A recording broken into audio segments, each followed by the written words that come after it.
अथर्ववेदीय शांति पाठ। हे गणपति भगवान श्री गणेश, हम सदैव ऐसी वाणी सुने जो हमें सुख दे तथा बुराइयों से हमें दूर रखें।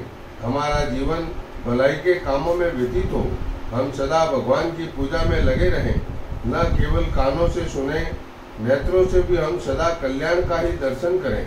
हमारी आयु भोग विलास या प्रमोद में न बीते। हमें ऐसी आयु मिले जो भगवान के काम आ सके। देवता हमारी प्रत्येक इंद्रियों में व्याप्त रहकर उनका संरक्षण और संचालन करते रहें। उनके अनुकूल रहने से हमारी इंद्रियां सुगमता पूर्वक सन्मार्ग में लगी रह सकती हैं। अतः उनसे प्रार्थना करना उचित है। जिनका सुयश सब और फैला है वे देवराज इंद्र और बुद्धि के स्वामी बृहस्पति, ये सभी देवता भगवान की दिव्य विभूतियां हैं। ये सदा हमारे साथ प्राणी मात्र का कल्याण करती रहें। आध्यात्मिक, आदि दैविक और आदि भौतिक तापों की शांति हो। ओम शांति, ओम शांति। श्री गणेश अथर्व शीर्ष पाठ, हिंदी अनुवाद अभिषेक। ओम कराकृति भगवान गणपति को नमस्कार है। तुम ही प्रत्यक्ष तत्व हो, तुम ही केवल करता हो, तुम ही केवल धरता हो, तुम ही केवल हरता हो। निश्चय पूर्वक तुम ही इन सब रूपों में विराजमान हो। तुम साक्षात नित्य आत्मा स्वरूप हो। तुम मेरी मुझ शिष्य की रक्षा करो, वक्ता आचार्य की रक्षा करो, श्रोता की रक्षा करो, दाता की रक्षा करो, दाता की रक्षा करो, व्याख्या करने वाले आचार्य की रक्षा करो, शिष्य की रक्षा करो। सब ओर से मेरी रक्षा करो, चारों ओर से मेरी रक्षा करो। तुम वांगमय हो, चिन्मय हो, तुम आनंदमय हो, तुम ब्रह्ममय हो, तुम सच्चिदानंद अद्वितीय हो, तुम प्रत्यक्ष ब्रह्म हो, तुम दान में विज्ञान में हो। यह जगत तुमसे उत्पन्न होता है। इस सारे जगत की तुम में प्रतीति हो रही है। तुम भूमि, जल, अग्नि, वायु और आकाश हो। परा, पश्यंती, वैखरी और मध्यमा वाणी के ये चार विभाग तुम ही हो। तुम सत्य हो, रज और तम तीनों गुणों से परे हो। तुम जागृत हो, स्वप्न और सुषुप्त इन तीनों अवस्थाओं से परे हो। तुम स्थूल, सूक्ष्म और वर्तमान तीनों देहों से परे हो। तुम भूत, भविष्य और वर्तमान तीनों कालों से परे हो। इच्छा, क्रिया, ज्ञान तीन प्रकार की शक्तियां तुम ही हो। तुम ब्रह्म हो। गुह, पूर्वः, स्वः ये तीनों लोक तथा ओंकार वाच्य पर ब्रह्म भी तुम ही हो। गण के आदि अर्थात ग का पहले का उच्चारण करें, उसके बाद वर्णों के आदि अर्थात अ का उच्चारण करें, उसके बाद अनुस्वार उच्चारित होता है।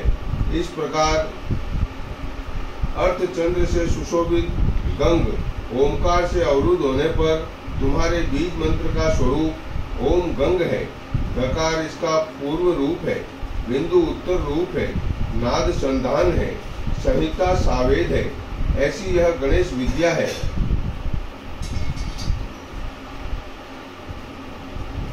इस महामंत्र के गणक ऋषि हैं। निचरकदाय छंद श्रीमद्दा गणपति देवता है। वह महामंत्र है ओम गंग गणपतये नमः। एकदंताय विद्महे वक्रतुंडाय धीमहि तन्नो दंती प्रचोदयात्। एक दंत को हम जानते हैं, वक्रतुंड का ध्यान करते हैं।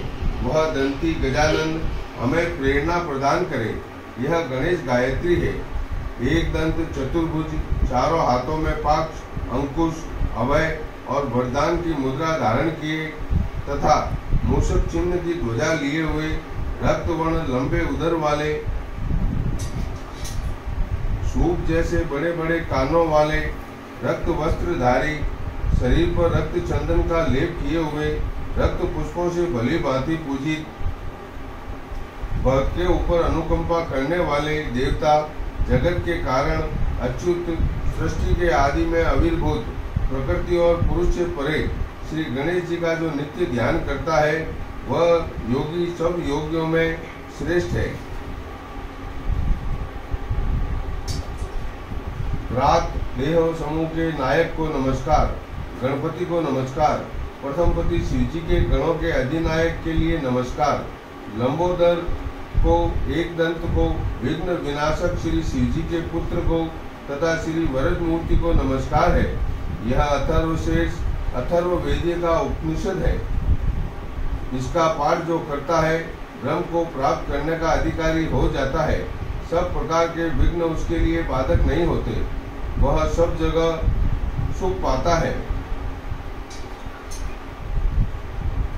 वह पांचों प्रकार के महान पातकों तथा उपपातकों से मुक्त हो जाता है। सायकाल पाठ करने वाला दिन के पापों का नाश करता है। प्रातः काल पाठ करने वाला रात्रि के पापों का नाश करता है। जो दोनों समय इसका पाठ करता है वह निष्पाप हो जाता है। धर्म, अर्थ, काम और मोक्ष को प्राप्त करता है। इस अथर्वशीर्ष को जो शिष्य न हो उसे नहीं देना चाहिए। जो मोह के कारण देता है वह पातकी हो जाता है। सहस्त्र हजार बार पाठ करने से सभी कामनाओं की सिद्धि इसके द्वारा ही मनुष्य कर सकता है। इस मंत्र द्वारा जो गणपति को स्नान कराता है वह वक्ता बन जाता है। जो चतुर्थी तिथि को उपवास करके जपता है वह विद्यावान हो जाता है। यह अथर्व वाक्य है। जो इस मंत्र के द्वारा तपस्या करता है वह कदापि भय को प्राप्त नहीं होता।